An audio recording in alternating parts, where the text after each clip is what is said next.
Guys, today I'm going to show you how you can play PUBG Mobile on your Windows PC. If this is your first time here and want to learn more about computer internet applications, then make sure to hit the subscribe button and the bell notification icon so you don't miss anything.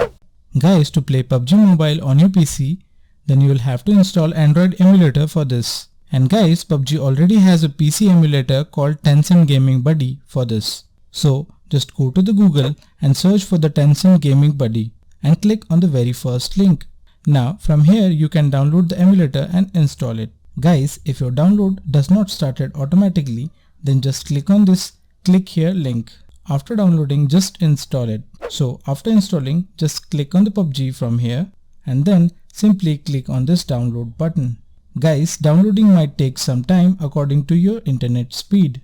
So after downloading, you will see play button here, so just click on it. Then give storage permission, then log in with your favorite method. Guys, keep in mind that you can play with the emulator players only. So now you are ready to play your favorite PUBG mobile game on your PC itself. But guys, if you face any keyboard control issues, then check out my other video from the I button. So that's it guys for this video. If you like this video, then do hit the like button down below, and if you haven't subscribed to our channel yet, then do hit the subscribe button down below. That's it for this video, and I'll see you on my next one.